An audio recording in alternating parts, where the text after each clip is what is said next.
So wag na wag kayong kumuha dyan sa mga online. Dahil ang pagkuha ng insito mga kabakal, mga sir, sa hindi pa nakakaalam, paghihirapan mo yan. No? Paghihirapan mo yan mga sir. Unang-una, sa pagkuha ng ismaw insito,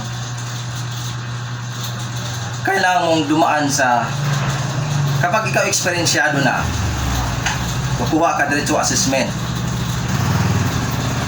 Kahit na matagal ka ng welder at kumuha ka ng assessment, dadaan ka pa rin ng orientation, exam, actual trade test, tubong titirahin, pipe mga kabakal na titirahin, 6G na titirahin bago mo malagpasan itong insito. Panghuli, may actual interview pa ito mismo ng taga-tisda para alamin kung talagang naintindihan mo ba kung ano ang insito, naintindihan mo ba kung ano ang pagiging isang welder, mga kabakal. Yan, sinishare ko lang ito mga kabakal para magkaroon kayo ng ideya nang hindi kayo pumatol ng mga nagpo-post na ganito, ganito, ganyan. Katulad sa akin, nadali ako ng pre-assessment, kaya okay lang yon.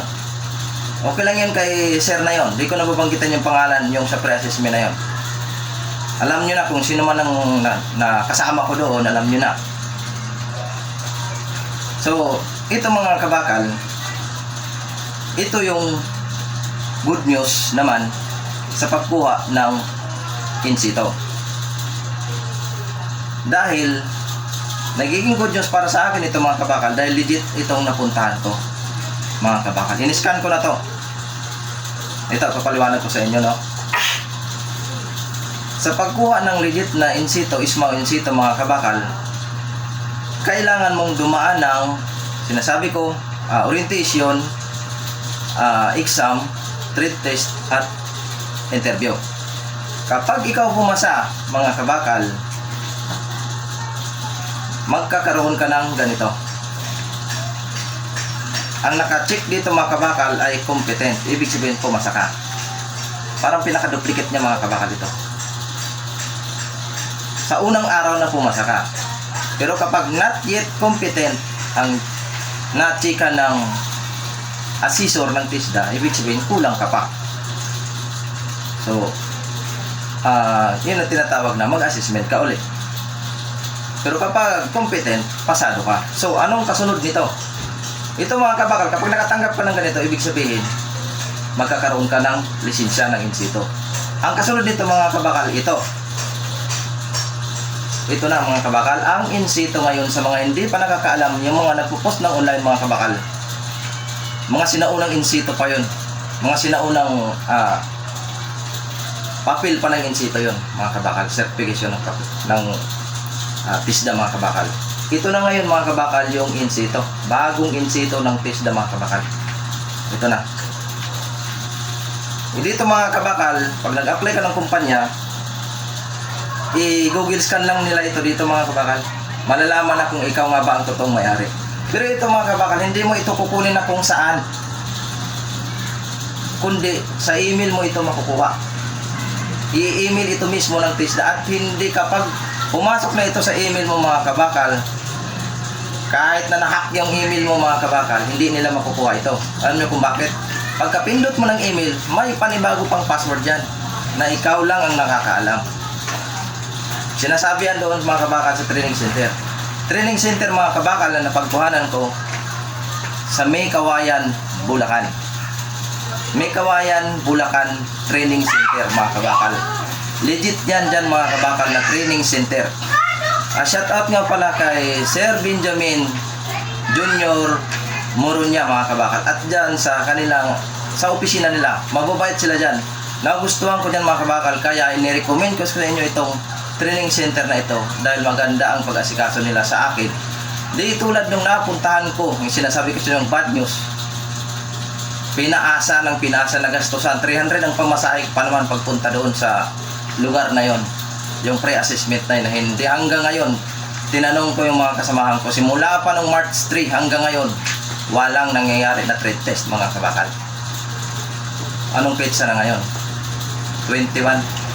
Samantala, nung kumuha ko dyan sa May Kawayan, pag sinabi nilang schedule, Lunes ako pumunta mga kabakal. March 18. Sinabing bukas trade test ka na kaagad. 5 lang kami, ay 6 lang kami doon mga kabakal, pero trade test kami mga kabakal. March 19 trade test kaagad, natanggap ko ito mga kabakal, kasi sa awa ng Diyos naman nakapasa ako. At kinabukasan March 20, napakabilis ng proseso, dumating ito sa email ko. Napaka-legit mga kabakal, hindi ko ito ipapakita or i-recommend sa inyo yung Mikawayan Technology mga kabakal na training center kung hindi legit yan. Dahil itong page ko na to mga kabakal, hindi ko sasayangin ito sa pagsisinungaling, dahil kahit papaano kumikita naman ng konti itong page ko na to. Kaya hindi ko ito sasayangin na mag-recommend. Ito mga kabakal, ini-recommend ko itong training center na ito para rin sa mga kababayan ko na gustong magkaroon ng in situ, small in situ, dahil ito talaga ang kailangan ngayon. Kapag kahit gaano mo nakatagal na welder, hindi ka matatanggap kapag wala kang in situ mga kabakal. Ngayon magkaroon ka ng in situ tapos hindi naman legit, wala rin mga kabakal, sablay ka rin. Kaya pumunta na kayo sa Mikawayan Technology mga kabakal, kay Sir Benjamin Murunya mga kabakal.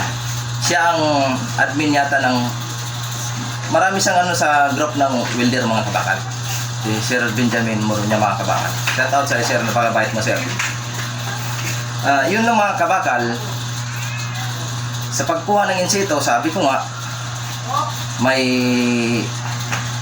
exam. Siyempre kung hindi ka nga naman nag-aral sa welding, kung nag-assessment ka kaagad, medyo mahirapan ka sa exam. Ngayon mayroon din trade test actual din, mayroon din mga interview kung baguhan ka.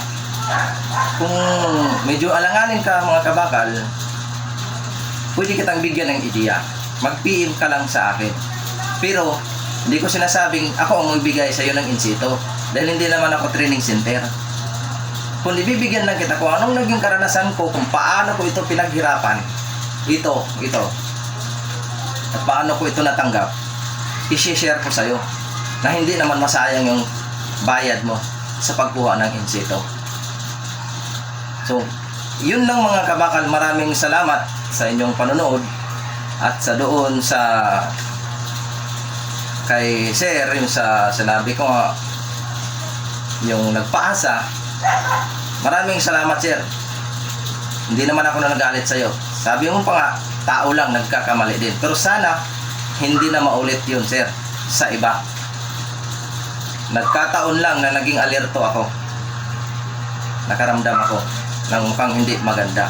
Kung umasa ako doon hanggang ngayon, wala pa akong ganito mga Sir.